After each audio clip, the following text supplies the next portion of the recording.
So now I'm going to talk about the my favorite represses, reissues from 2025. We're going to start off with a couple of hip hop releases, both 20th anniversaries of these albums. Now, this one has received represses before. Anybody that kind of collects hip hop, which I don't really do, I don't have a ton of hip hop records on vinyl. Most of my hip hop is on CD or I just listen to it digitally. My all time favorites, I love to try and kind of get a copy of if I can on vinyl. Unless you are constantly following or subscribed to like email lists by certain record labels or whatever, a lot of times it's very easy to miss out on vinyl represses of hip hop releases. And this is one that I've always missed out on. And so I was glad it got a 20th anniversary release for Record Store Black Friday. This is Little Brother, The Minstrel Show. Little Brother is out of Durham, North Carolina. This is Big Pooh, Phonte, and producer extraordinaire, beat maker extraordinaire, Ninth Wonder. But they are absolute North Carolina legends and just incredible hip hop. I don't really like to use that term, but it's the best thing that I can come up with to explain to people like the sound of things, you know, but it's like that conscious hip hop sound, like other hip hop artists aren't conscious, but you know what I mean? Yeah, just an outstanding album from 2005. Now this one, for folks that know, if you're into getting hip hop records, this one is really pricey if you want an original from 20 years ago. So I was really happy to see it get a legit repress. Ghostface Killah, Supreme Clientele, just an all-time classic. One of the best like solo Wu-Tang records of all time. So, Rhino Reserve was a nice kind of announcement and addition to the high quality reissue, repress market. And a lot of these are very affordable compared to some of the other options that are out there. I was really glad to see Southern Nights by Allen Toussaint come out because all of these early Allen Toussaint records are just really, really pricey. And it sounds fantastic. Really, really well done. This was the album that got me into Allen Toussaint. Many years back, I saw him on that show that Elvis Costello hosted that was like an interview and performance show that was on Bravo, I believe it was. Can't remember the name of it. Something with Elvis Costello. And Allen Toussaint was one of the guests. And it was really kind of like my first real exposure to him. So I was really, really glad to get a nice quality repress or reissue of this album. Now, this has also been reissued before with alternate album artwork. I was expecting this to maybe come out a couple of years ago for its 30th anniversary. Instead, it was delayed, reissued again with the original artwork. This is a C-Phil debut.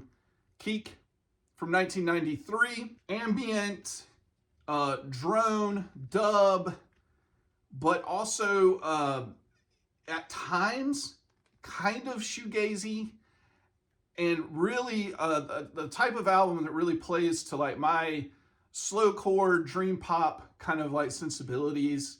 So yeah, it's just an absolute masterpiece, and this sounds amazing. And when I opened this up, it was probably the cleanest piece of new vinyl that I've bought in years. It didn't have a speck of anything on it. I don't know how that was possible, but it was amazing how clean it was.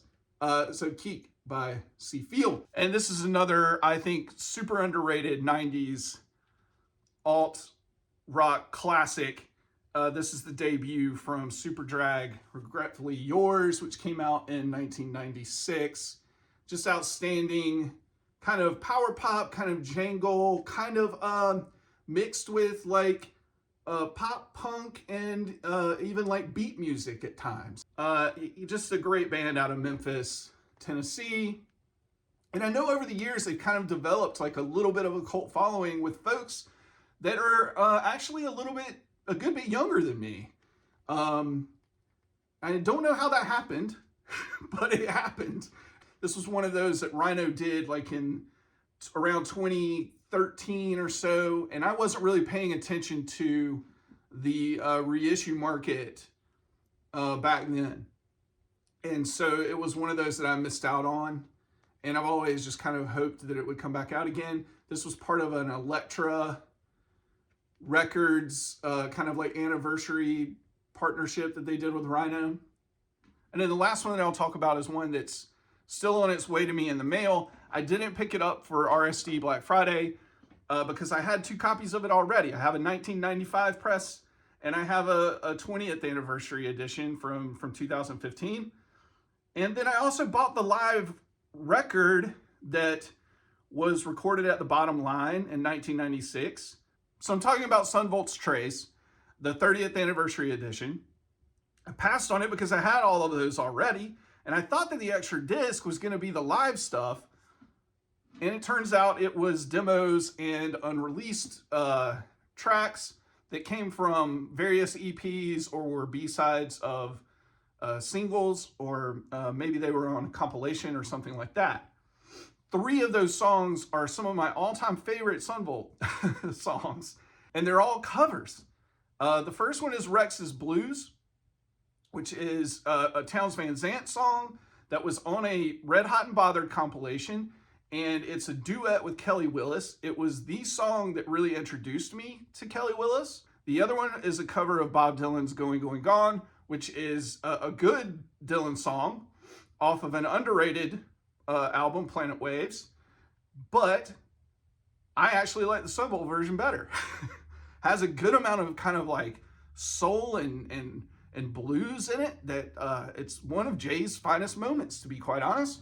And then also a cover of Holocaust by Big Star. All 3 of those outstanding covers, songs that I had basically digital versions of that I would had found or were sent to me from friends back in the late 90s when we used to scrub the internet on like GeoCities hosted websites and find like MP3s or uploads or whatever that people would put up, and we would just down or Windows media files, God forbid, and then we would just burn them to CD.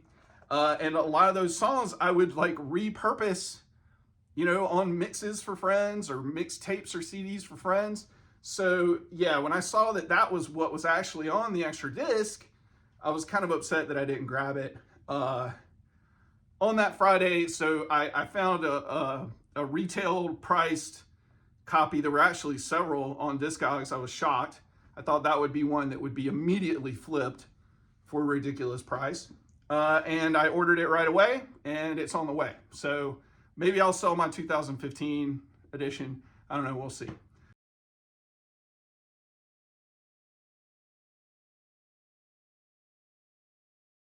Hope everybody's doing well. A little personal update. I'll give you a personal update on me. So my surgery is on the 12th of December. I'm recording this on the 4th of December. It's a really big surgery. It's a full gastrectomy. So it's going to require a pretty big long recovery time, somewhat long recovery time, and a major lifestyle change. And I will gradually lose a lot of weight as well, which I actually need to do. This is just not the way that I wanted to do it. But anyway, so I have that coming up. Everything's been going well with my treatment, and the doctors say that I've been responding to everything really well, and scans were good, blood work's been good, all of that stuff. So you just never really know what's actually there because it was such a small tumor. You just don't really know what's there until the surgery's done. So that's what I'm waiting on, and it'll be here fast, and then I should be home for Christmas. And I, limited family time actually might not be such a bad thing this year. So anyway, hope everybody's doing well. Hopefully I'll get my year-end favorites of new music out, at least recorded before my surgery, and then maybe, I don't know, we'll see. but hopefully it'll be out before the end of the year. Again, hope everybody's doing well. We'll see you in the next video. All right, bye. Digital gramophone makes no sense.